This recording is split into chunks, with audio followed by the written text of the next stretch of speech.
A man sits in his car, panting heavily, waiting in tense silence. Suddenly, another man walks past his car, prompting him to pull on a ski mask. With a gun in hand, he approaches the first man stealthily. He searches him, discards the man's weapon, and orders him to stay silent. Forcing him to walk towards a nearby house, they move cautiously, avoiding any attention. Inside the house, a third man sits at a table piled high with drugs. Seeing the intruders, he reaches for his gun, but the masked man demands he drop it. Complying reluctantly, the drug dealer smirks and says, "You're making a mistake. Do you even know who we are?" The masked man retorts, "Yes, I know. 2 years ago, you killed an innocent mother and her child." The dealer laughs darkly, replying, "Yeah, we know. And what of it?" Without hesitation, the masked man pulls out a knife and stabs the other man, his brother, killing him in a fit of rage. Chaos ensues as gunfire breaks out. The masked man is wounded and collapses, but not before killing the dealer. As he rants in anger and pain, a young boy enters the room and screams at the sight of the bodies. The man points his gun at the boy, who pleads,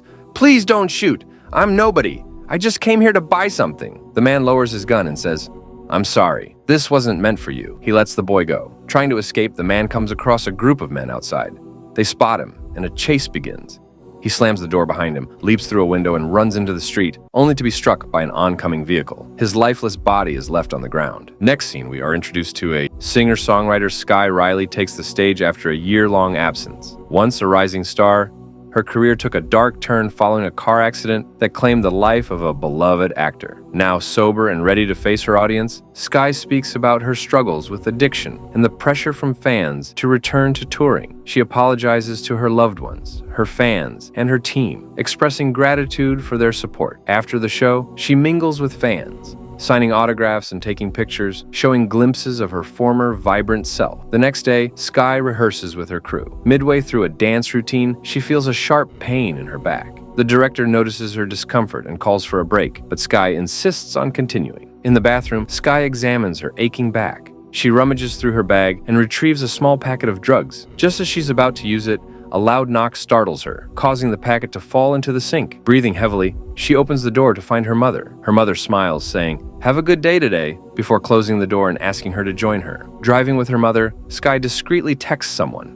requesting a meeting. The pain in her back lingers, but she hides it. When they arrive at their destination, her mother advises her to rest. However, as soon as her mother drives away, Skye hails a taxi. Skye knocked on the door, and Luis yanked it open, dragging her inside roughly and, "What do you want from me? Why would you suddenly come here?" he shouted, his eyes wild with paranoia. "You texted me to come over." Skye shot back, her voice laced with frustration. Luis, confused, checked his phone and found the messages he had supposedly sent. "I don't remember texting you," he muttered, his tone now bewildered. "Get the fuck off me," Skye yelled, shoving him away. She noticed his erratic behavior, realizing he was under the influence of drugs, his demeanor strange and unsettling. "Do you believe in weird stuff?" Luis asked suddenly, his voice quieter but no less unsettling. "No," she replied sharply, "and I want to leave." Luis pleaded with her to stay, attempting to calm himself. "Please, just relax. I'll be right back," he said before disappearing into another room. Skye, needing pain relief, called after him. "I just need some Vicodin for my back." While waiting, she sat down uneasily, glancing around. The TV in the corner flickered to life, broadcasting a news segment about her comeback after the tragic accident with actor Paul Hudson.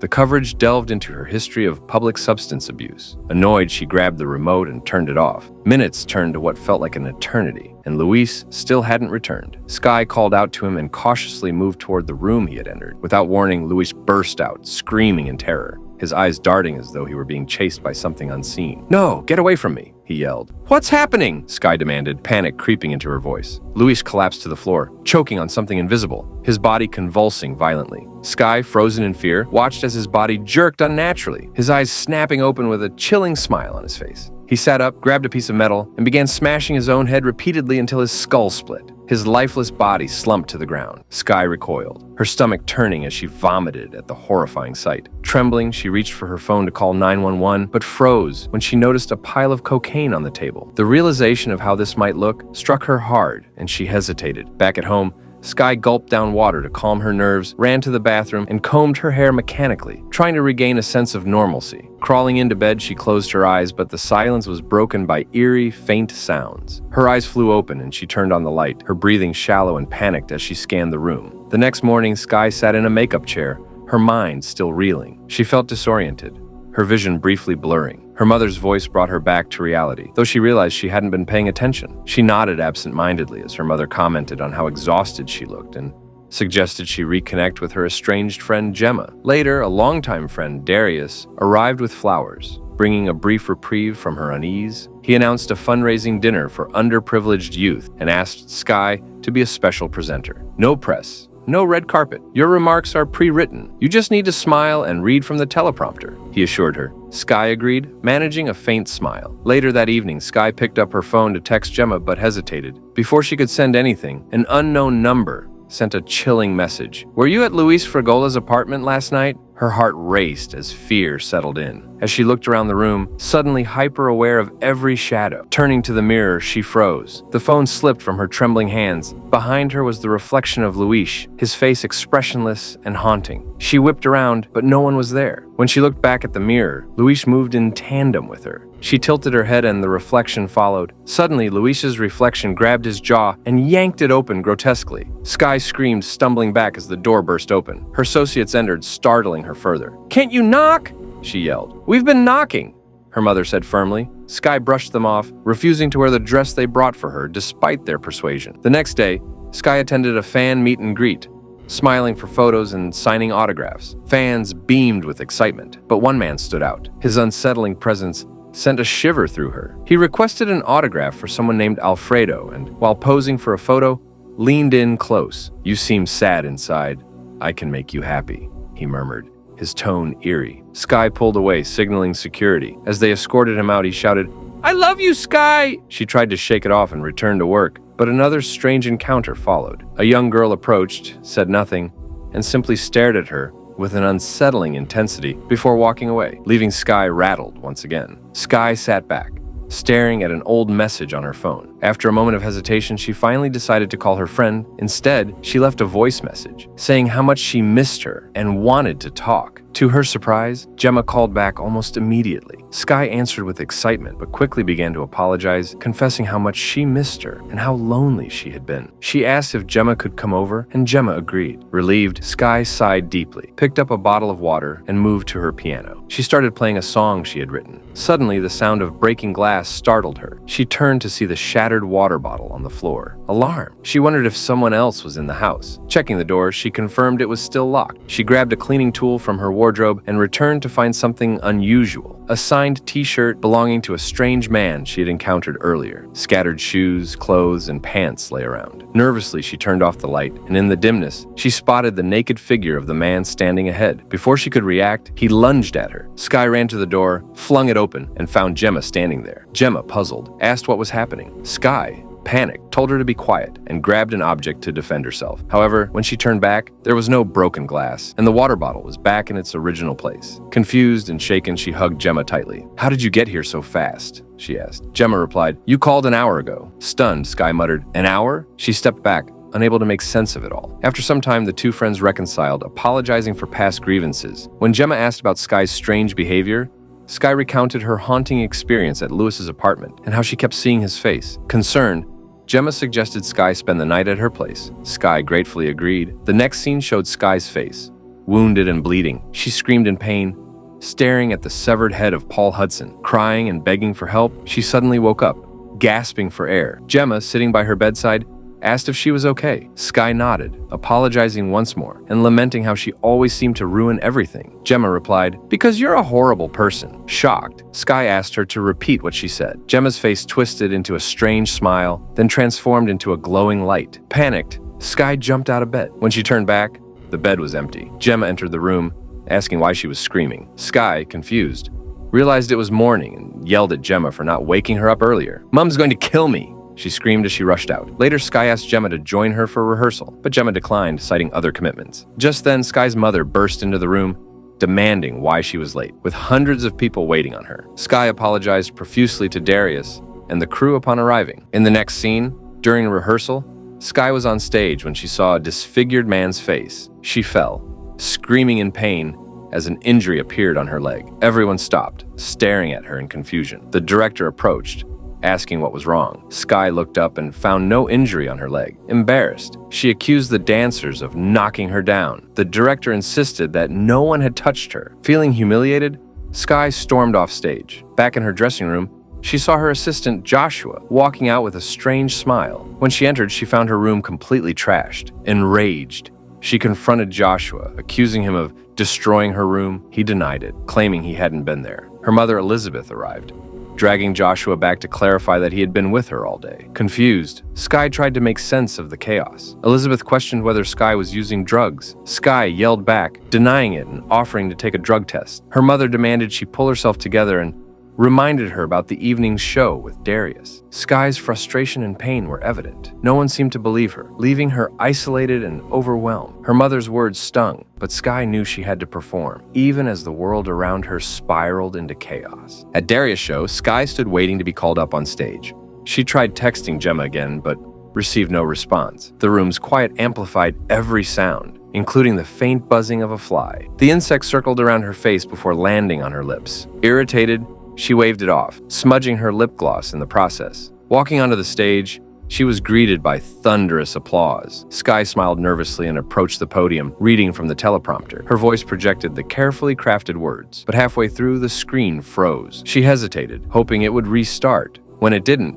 panic surged. Left without guidance, she began to speak from her heart. Her words unraveled into a rant, her frustration spilling out in front of the stunned audience. Whispers rippled through the crowd as Skye struggled to regain her composure. Just then, the teleprompter flickered back to life. Relieved, she resumed reading, but the words on the screen made her blood run cold. "Let me introduce you to a special person, Paul Hudson." The audience erupted in confusion. Paul Hudson was a beloved actor, one who had died tragically months ago. Skye froze, her mind spinning. "Why is this happening?" she muttered under her breath. Suddenly, her gaze shifted to the crowd, and there he was. Paul Hudson, with a twisted grin plastered across his face, stood among the spectators, staring directly at her. "Stay away from me!" Skye shouted, pointing at him, but Paul didn't stop. He began to move toward her. Her screams echoed through the room as she shut her eyes tightly, willing the vision to disappear. When she opened them again, the stage was empty. The crowd was gone. Paul's distorted figure lunged at her, gripping her neck. Skye flailed, inadvertently knocking an elderly stagehand.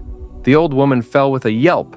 Back in her apartment, Skye sat with her phone clutched in her hands, waiting for Gemma to respond. Her frustration grew until a notification buzzed across her screen. It was a message from an unknown number. "You are in serious danger. We need to meet. I can help you." Skye's heart raced as she quickly typed back, "Who is this?" In response, a video arrived. Hesitantly, she pressed play. The screen showed Luis, trembling in his darkened apartment. His wide eyes darted around the room as he whispered, "She's here, smiling at me." The camera suddenly shook, and an eerie, shadowy figure appeared. He screamed and fell to the ground, the screen cutting to black. Skye's breath hitched, terror gripping her chest. A second message arrived with the location. Without thinking, she grabbed her coat and left. At a dimly lit bar, Skye kept her head low, hiding beneath a baseball cap. The space buzzed with chatter, but her focus was on the man in the corner who had messaged her. Morris, an older man with a weary face, waved her over. "Thanks for coming," Morris said, his voice low and gravelly. Skye sat cautiously across from him. "Who are you? How do you know me?" Morris explained that he had been investigating a sinister phenomenon for months. He had gotten her number from Luis's phone after finding him dead. "I was trying to warn him, but I was too late. And now, it's passed to you." "What is it?" Skye asked, leaning forward, her voice shaking. "It's a parasite. Call it a spirit or demon, I don't know. It disguises itself as people, smiling people, and only the infected can see it. It feeds on fear, driving its hosts insane until they kill themselves in front of a witness. That witness becomes the new host. That's how it spreads." Skye recoiled, her mind flashing back to Luis's death. "How do you know all this?" Morris's face darkened. "Because it killed my brother. I watched him tear his jaw off with a crowbar." Skye's stomach churned. "How do we stop it?" Morris hesitated before answering. "The only way to stop it is for the host to die outside its control. No witnesses, no transfer. Without a host, it can't survive." "Are you saying I have to die?" Skye's voice rose, panic creeping in. "There's another way," Morris said quickly. "I've developed a technique to stop your heart for 2 minutes and bring you back. It's risky, but it might work." Skye shot up from her seat. "You're insane. Skye, you're running out of time," Morris pleaded, grabbing her arm. "This thing won't stop until it kills you." As their argument escalated, several patrons began to recognize Skye. Phones came out, cameras flashed, and whispers filled the bar. Overwhelmed, Skye yanked her arm free and stormed out, Morris's desperate warnings echoing behind her. Skye tries to pack her belongings in a frenzy, desperate to leave town. Her toothbrush falls to the floor, and when she bends down to pick it up, a sharp pain stabs her back. Gritting her teeth, she rummages through her bag, scattering its contents in search of painkillers. Frustration mounts as she yanks out a portion of her own hair, screams, and starts destroying everything in the bathroom. After the storm of rage subsides, she notices the pills scattered on the floor, hastily swallows some, and stumbles out of the bathroom. In the hallway, Skye sees a group of people approaching her, their faces frozen in eerie smiles. Her heartbeat quickens as they inch closer. She backs away but is soon cornered by another group of grinning figures. Panicking, she runs toward the door, but is tackled to the ground. They slam her head onto a table, yanking her hair as she screams in pain. One of them forces their hand deep into her mouth, choking her until darkness consumes her. Her memories blur and shift to the night of Paul Hudson's accident. She and Paul, both high, are arguing viciously. Paul's insults become more cutting, and Skye, fed up, grabs the steering wheel in a moment of fury. The car veers off the road and crashes violently. She wakes up in a hospital bed with a jolt, her body drenched in cold sweat. Her mother, Elizabeth, stands by her side looking concerned. "Calm down, sweetheart," Elizabeth says. "Where am I?" Skye asks, her voice trembling. "We found you unconscious with a head wound," her mother replies. "The doctor said you're severely sleep-deprived and dehydrated." Elizabeth gently ushers Joshua out of the room. After he drops off a sweatshirt for Skye, she notices a sharp pain on her head and touches her scalp, realizing a chunk of her hair is missing. Her stomach churns with unease. "Where's my phone?" she asks urgently. "You don't need it right now," Elizabeth replies firmly. "You need to relax." Skye tries to explain the strange events she's experiencing, pleading with her mother that something is terribly wrong and she needs to leave immediately. Elizabeth dismisses her concerns, insisting that she stay and prepare for her performance tomorrow. Skye refuses, saying she can't do the show. Her mother, visibly upset, begins ranting about the sacrifices she made to build Skye's career. Skye, overwhelmed, mutters, "I wish you could feel what's going on in my head." Elizabeth's face contorts unnaturally, her eyes darkening. With a chilling smile, she says, "I know what it's like to live inside your head." As if possessed, she walks to the mirror, smashes it with her hand, grabs a shard of glass, and repeatedly stabs herself in the neck. Skye, horrified, tries to intervene, but it's too late. Blood pours from Elizabeth's wounds. As she tries to run out, she finds the broken glass object in her hand. Skye staggers back, covered in blood. Unable to believe what's happening, Skye starts slapping herself to wake up from the imagination, but unfortunately, nothing changed. A knock on the door startles her. It's Joshua. She quickly ran to the door and shut it against him, and tells him to get her something to drink. When he leaves, she throws on the coat he left behind and grabs her phone. She quickly wraps her mother's body in a blanket, sneaks out of the hospital. In the hallway, she tries to blend in with the crowd, but is spotted by Joshua, who shouts in alarm when he sees the blood on her. A small crowd forms around her as he calls for help. Panicking, she steals a gun from a nearby police officer, shouts for everyone to back off, fires a shot into the air, and bolts. Outside, her adrenaline surges as people begin noticing her. She steps on a broken bottle and screams in pain. Her friend Gemma appears, concerned and questioning what's going on. Skye points her gun at a driver and forces him out of the car, but Gemma insists on coming with her. As they drive, Skye texts Morris, begging to meet. He replies with the location, and Skye tells Gemma to pull over, urging her to leave for her own safety. Gemma refuses, smiling and declaring, "Ride or die!" Skye's phone rings, startling her. It's Gemma calling. Confused, she answers. On the other end, Gemma asks why Skye is texting and calling her. Skye, shocked, asks if Gemma spent the night at her place. Gemma denies it, saying she hasn't been there in a year. Skye drops the phone in horror and turns to see the Gemma in the driver's seat, grinning eerily. Her face warps as she says, in a guttural voice, "Gemma hates you." Skye screams, clawing at the car door, but it won't open. She closes her eyes, chanting, "You're not in control." "I am." When she opens her eyes, she's driving the car and narrowly avoids a crash. A newfound confidence washes over her as she speeds toward Morris. Skye nearly hits Morris as she arrives, jumping out of the car and thrusting the gun into his hands. She forces him to promise to shoot her if the experiment fails or if he sees her smiling. Reluctantly, Morris agrees. Inside, Morris prepares her for the experiment, explaining the risks. Skye changes into a gown and lies on the table. As Morris steps out briefly, blood begins dripping onto her. A demon materializes, taunting and attacking her, throwing her around the room. After brutal torture, the demon hurls her into a steam room,